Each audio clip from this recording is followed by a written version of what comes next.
तो चलिए UP triple S C PET exam जो कि आपका 15 अक्टूबर 2022 को प्रस्तावित है और वही प्रश्न पत्र यहाँ पर देख रहे हैं, यानी करंट अफेयर के जो प्रश्न आपको 15 अक्टूबर को देखने को मिलेंगे।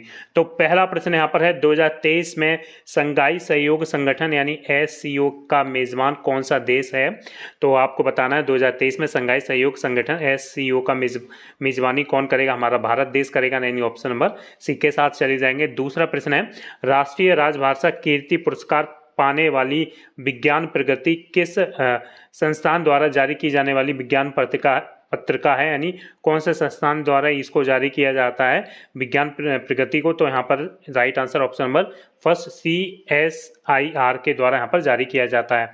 चलिए यहाँ पर पूछा जा रहा अगला है सुधारवादी नेता EB रामासामी पेरियार के जन्मदिन पर किस राज्य ने 17 सितंबर को सामाजिक न्याय दिवस के रूप में मनाने की घोषणा की है। सुधारवादी नेता EB रामासामी पेरियार के जन्मदिन पर किस राज्य ने 17 सितंबर को सामाजिक न्याय दिवस, आपको ध्यान में रखना है, अगर आपको पूछ लिया जाता है सामाजिक न्याय दिवस तो आपको राइट आंसर लगा देना है, तमिलनाडु के साथ चले जाएंगे।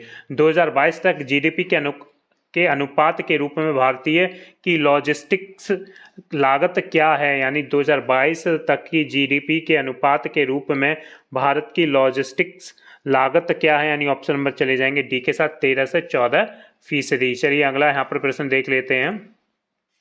पूछा जा रहा है किस देश के टेनिस खिलाड़ी रोजर फेडरर ने टेनिस खेल से संन्यास ले लिया है। किस देश के टेनिस खिलाड़ी रोजर फेडरर ने टेनिस खेल से यानी संन्यास ले लिया है। तो इसका राइट आंसर हो जाएगा स्विट्जरलैंड, यानी ये स्विट्जरलैंड देश के टेनिस खिलाड़ी थे रोजर फेडरर, जिन्होंने टेनिस खेल से संन्यास ले लिया है। किस संस्थान है, देखिए यहाँ पर पूछा जा रहा है किस संस्थान ने आगन 2022, ठीक है ना, आगन 2022 सम्मेलन का आयोजन किया। आगन 2022 का सम्मेलन का जो आयोजन किया है, जो ऑप्शन नंबर चले जाएंगे ए के साथ चले जाएंगे, जो इसका राइट आंसर हो जाएगा ऊर्जा दक्षता ब्यूरो, ऑप्शन नंबर ए के साथ चले जाएंगे, 6th का राइट आंसर हो जाएगा। तो अगला प्रश्न आप देख लेते हैं। फीफा अंडर 17 महिला विश्व कप 2012 का मेजबान कौन सा देश है। फीफा अंडर 17 महिला विश्व कप 2022 मेजबान का यानी मेजबान कौन सा देश है, यानी हम चले जाएंगे ऑप्शन नंबर ए का, जो 8 के साथ चले जाएंगे, ए के साथ चले जाएंगे, हमारा भारत देश ही है। 8वें का जो राइट आंसर हो जाएगा फीफा अंडर 17 महिला विश्व कप 2022। विश्व जल कांग्रेसी प्रदर्शनी 2022 का मेजबान कौन सा देश है। विश्व जल कांग्रेसी प्रदर्शनी 2022 का मेजबान देश कौन सा, हम सभी जानते हैं, ऑप्शन नंबर 9 का चले जाएंगे सी के साथ डेनमार्क, इसका राइट आंसर हो जाएगा। चलिए यहाँ पर देख लेते हैं जो पूछा जा रहा है अखिल भारतीय राजभाषा सम्मेलन 2022 का मेजबान कौन सा शहर है। अखिल भारतीय राजभाषा सम्मेलन 2022 का मेजबान शहर कौन सा, जो ऑप्शन नंबर 10 का हम चले जाएंगे डी के साथ चले जाएंगे सूरत, इसका राइट आंसर हो जाएगा। चलिए यहाँ पर देख लेते हैं आवश्यक दवाओं की राष्ट्रीय सूची NLEM में कितनी दवाएं शामिल हैं, कितनी दवाएं शामिल हैं, तो इसका राइट आंसर हो जाएगा डी के साथ चले जाएंगे, ऑप्शन नंबर डी यहाँ पर हो जाएगा 384, इसका सही उत्तर हो जाएगा।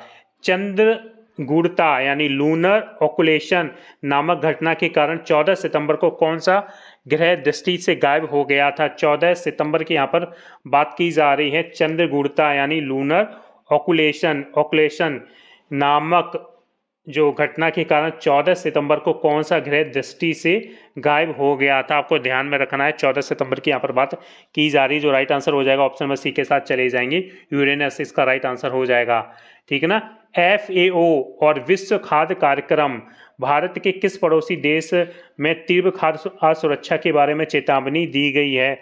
किसके बारे में यहाँ पर चेतावनी दी गई है, यानी ऑप्शन नंबर के साथ चले जाएंगे श्रीलंका। किस राष्ट्रीय उद्यान में नामीबिया से लाए गए 8 चीते को रखा गया है। किस राष्ट्रीय उद्यान में नामीबिया से लाए गए 8 चीते को रखा गया है, 15 का सी चले जाएंगे कूनो, ठीक है ना, इसका राइट आंसर हो जाएगा। चलिए 16वां यहाँ पर देख लेते हैं क्या पूछा जा रहा है।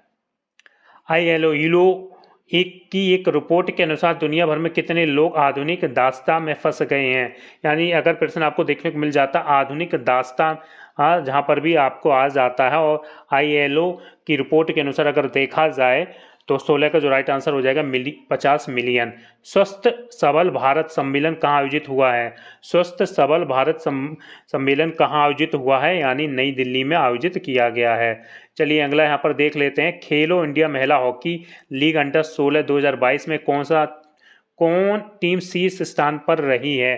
खेलो इंडिया महिला हॉकी लीग अंडर 16 2022 में कौन सी टीम शीर्ष स्थान पर रही है? इसका जो राइट आंसर हो जाएगा ऑप्शन नंबर 1 के साथ चले जाएंगे, जो कि सही उत्तर हो जाएगा प्रतिम शिवाज हॉकी अकादमी सोनीपत यामी यहाँ पर, जिसका राइट आंसर हो जाएगा प्रीतम शिवाज हॉकी अकेडमी सोनीपत, जो खेलो इंडिया महिला हॉकी लीग अंडर 16 2022 में टीम शीर्ष स्थान पर रही है।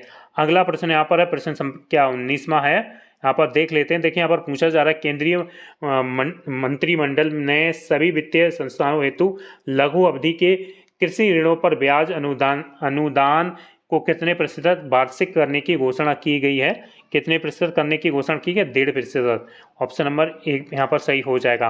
केंद्रीय मंत्रिमंडल में आपातकालीन क्रेडिट लाइन गारंटी योजना ICLGS, ठीक है ना, केंद्रीय मंत्रिमंडल ने आपातकालीन क्रेडिट लाइन जो गारंटी योजना ECLGS की सीमा को पहले से बढ़ाकर कितना कर दिया है? ऑप्शन नंबर चले जाएंगे सी के साथ, 5 लाख करोड़ रुपए कर दिया, आपको ध्यान में रखना है। तो आज के यहाँ पर UPSSC पैट एग्जाम जो कि 15 अक्टूबर को है, प्रश्न पत्र में वही प्रश्न देखने को मिलेंगे, यानी कि बोल सकते हैं एक तरीके को करंट अफेयर के यहाँ पर प्रश्न पत्र को आप सभी ने यानी जो प्रश्नों को यहाँ पर देख लिया है। तो जय हिंद, जय भारत।